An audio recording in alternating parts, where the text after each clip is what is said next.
Hello बच्चों, कैसे हो बेटा? मजे में ना? मजे में ही रहना चाहिए। बेटा, मैं सुशांत, आपका फिजिक्स टीचर, स्वागत करता हूँ भारत के सबसे बड़े एजुकेशनल प्लेटफॉर्म पे, जिसका नाम है फिजिक्स वाला। आज मैं आपके सामने टारगेट इस सीरीज का एक नया चैप्टर लेके आया हूँ, जिसका नाम है बच्चा structure of atoms and nuclear. ठीक है, तो हम यहाँ पे देखेंगे क्या क्या इंपॉर्टेंट स्ट्रक्चर, यानी क्या क्या इंपॉर्टेंट यहाँ पे टॉपिक्स है ना, topics wise weightage, most important और आज क्वेश्चन। ठीक है, क्या पढ़ना चाहिए क्या नहीं पढ़ना चाहिए, क्वेश्चंस को कैसे समझना चाहिए। ठीक है, उसके बाद देखो, इन सभी टॉपिक में से जो सबसे इंपॉर्टेंट टॉपिक है वो है आपका रुदरफोर्ड मॉडल, एटॉमिक मॉडल। ऐसा नहीं है कि बाकी के हमको नहीं देखना है, लेकिन जस्ट एज ए हम नॉवेल पढ़ते हैं ना, बस वैसे पढ़ना है। फिजिक्स में जितने भी टॉपिक मैं छोड़ रहा हूँ, यानी बोल रहा हूँ कि उसको, यानी मैं टिक मार्क नहीं करवा के दे रहा, तो नॉवेल जैसे पढ़ना है बस। क्या है वो समझना है बस, बाकी एकदम मुझे याद रहे कोई जरूरी नहीं है, बस फॉर्मूले जो है वो करना। लेकिन ये जो टॉपिक है बेटा, ये एकदम 7 स्टार टॉपिक है, वो करना ही करना है। उस टॉपिक में ये सारे टॉपिक कवर हो जाएंगे, रेडियस का फॉर्मूला, एनर्जी का लिमिटेशन, ये लिमिटेशन नहीं करोगे तो भी चलेगा। ठीक है, उसके बाद न्यूक्लियर बाइंडिंग एनर्जी देखो, सभी इसमें फॉर्मूले हैं। लॉ ऑफ डीके देखो, इसमें देखना कि जब डीके होता है, अल्फा पार्टिकल निकलता है, तो मास नंबर, एटॉमिक नंबर का क्या होता है, ये सारी चीजें यहाँ पे देख लेना। साथ ही साथ हाफ लाइफ और एवरेज लाइफ करना जरूरी है। बाकी न्यूक्लियर ये जो रिएक्शंस है उसको थोड़ा सा एक बार देख लो, फिजन है, फ्यूजन है, दैट्स इट। क्वेश्चंस किस तरीके के पूछे जाते हैं? क्वेश्चन दिया गया है, frequency of series limit of Balmer series of hydrogen atoms of Rydberg constant R and velocity of light C. अब देखो, ये क्वेश्चन जो है ये सीधा सीधा बोहर्स एटॉमिक मॉडल से रिलेटेड है। बोहर्स का तीसरा पोस्टुलेट बोलता है कि जब इलेक्ट्रॉन हायर एनर्जी लेवल से लोअर एनर्जी में जंप करता है, तो जो भी एनर्जी है वो रेडिएट करता है, and that energy radiates in the form of photons, जिसका एक पर्टिकुलर फ्रीक्वेंसी होता है।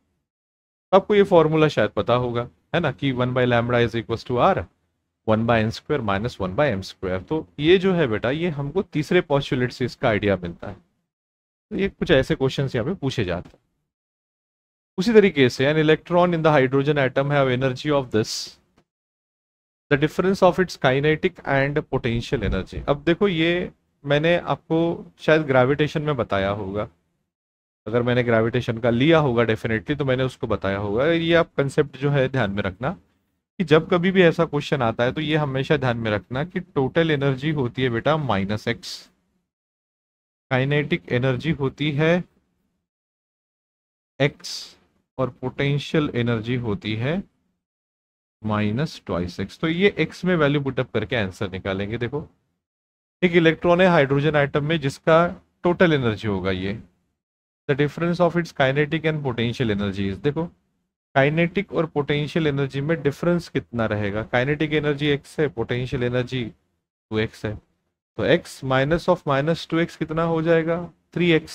तो 3 इंटू मल्टीप्लाई बाय वो करो तो आपको आंसर मिल जाएगा, है ना। कुछ इस तरीके से आपको थोड़ा सा देखना है। तो 10.2 आप देख सकते हो, पॉजिटिव में आंसर आता है। सेम उसी तरीके से है, ये शॉर्टकट होता है, ये आप यहाँ पे भी और ग्रेविटेशन में भी यूज कर सकते हो। फाइन, अभी देखो, टॉपिक्स सभी देखना है ना, सबका जस्ट आइडिया लेना है।